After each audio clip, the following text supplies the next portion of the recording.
In broad daylight, in the middle of the night, there are a million ways to die.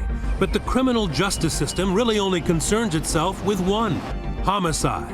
That's what the Thomas family of Alabama suspects happened in the mystifying death of Shirley Seitz. They accuse Shirley's husband, Dr. Mike Wolfslager. I intend to see that he's dealt with, and he can take that to the bank. A flicker of suspicion about what happened in the house on Camelot Court is now a raging five-alarm mission for what they see as justice that has fully engulfed 3 generations of the Thomas family and leads to 2 more of Dr. Mike's 5 wives. So I just get on the internet and start Facebooking. Relentless, Sharon has tracked down yet another wife, number 3, Gloria Potts. I said, well, I would like to talk to her. I just want to find out, who is this person that we thought we knew? Gloria says she knows things about Dr. Mike. Hey, give me a hug. 2020 was there when Gloria met Shirley's family face to face for the first time.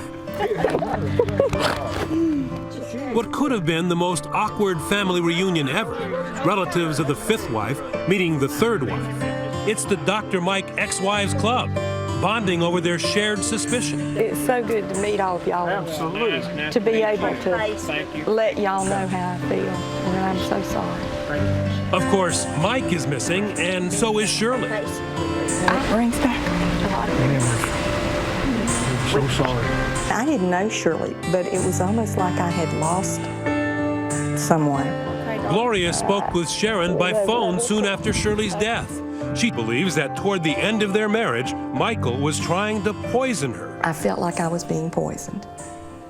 I really did. You got sick? Sick, couldn't hardly move. And then that's when I turned around and told her, Gloria, I can't believe you're saying this to me, but I said, Mother has had these same symptoms.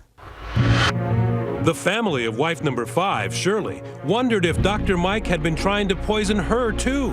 And you guessed it, here comes Mrs. Wolfslager number 4, Diana. Today's date is February the 4th, 2011. In a recording obtained by 2020, investigators questioned Diana Yan, the 4th stop on Dr. Mike's matrimonial trail, the wife between Gloria and Shirley. I think the man's dangerous, personally. Do you think that he is capable of murder? I don't know. She has no proof, but Diana tells police toward the end of their marriage, when she had a $250,000 life insurance policy, she suspects Dr. Mike may have been trying to poison her too. You think that he may have been giving you some type of medication, but you're actually not sure of that? Yeah, I mean, it just seems my headaches were so bad, and I get migraine headaches, okay, and it's documented that I do. But they were so bad when I lived with him, I couldn't even work, I couldn't hardly function. Near the end of her interview, Mike's ex-wife makes a chilling request. And I'll be honest with you, if something happens to me, he needs to be investigated.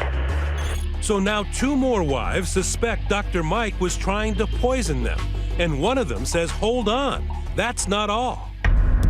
Wife number 3, Gloria, reveals a terrible trauma she says happened in her marriage nearly 30 years ago. She says Dr. Mike, the man who had always killed her with kindness, tried to kill her with a mallet. And I was asleep, and he hit me in the back of the head with a mallet. With a mallet? Yes. And all of a sudden, the pillow went over my face, and his hand came under the pillow and covered my nose and my mouth. Gloria says she escaped by playing dead and then running out of the house. I was hysterical, crying and upset, and when I would try to yell for help, I'd go, help, help, and had no voice. You went to the hospital? I went to the hospital, but we told them I slipped in the tub. Did you ever ask him at any point, why were you doing that? Why did you try to kill me? Yes. He told me he had gotten stung by jellyfish when he worked in China, and that it was a reaction to the toxins. That's right. She says Dr. Mike's excuse for hitting her over the head with a mallet? The jellyfish made him do it. Had there been an argument or something? No. So it was just this one time? Just this one time. He snapped. Gloria says she told no one, not even the police, sticking to the story of slipping in the tub until she and Mike divorced, about 10 years later. Only then, she says, did she begin telling people. She also got a restraining order. So people are going to wonder, okay, so you get hit over the head, and the guy puts a pillow over your head, and yet you didn't divorce him right then, you stayed. Yes. Have you asked yourself why? A million times. I can't understand why. I have no answer to that question. I'm sorry that I didn't call Shirley. That's okay. That's okay. I really should have called her. That's okay. She says she had 2 children to think of. And aside from the one incident, Mike was never violent. But besides the fact that he hit you with a mallet, he was a good husband. Other than trying to kill me, to my knowledge, he was a very good husband. It doesn't make sense. And me staying didn't make sense. Maybe she's just mad. Maybe she is trying to get back at him. Possibly. That's the possibility, but she's been telling the same story for a number of years. It didn't just come up after Shirley died. Can you still see him standing over you? Yes. And I was terrified. I didn't know what to do. Now remember when Gloria told the family and then police this amazing tale of Mike's alleged attack. No one knew what killed Shirley. The autopsy was not finished yet. So imagine the reaction when months later, the family is finally given the results. I'm shaking my head. I can't believe this. I cannot believe this. I can't believe this is happening. Why? Because the medical examiner finds what caused Shirley's death is no migraine. It's a blow to the head, blunt force head injuries, a hit to the back of Shirley's skull, hard. That is what killed her. So when you find out later on that it's blunt force trauma to the head, Then there's no question in my mind that Michael murdered this woman, murdered Shirley. My mother has actually been killed. This man has killed my mama. But not so fast. The toxicology report found no poison or fatal doses of drugs.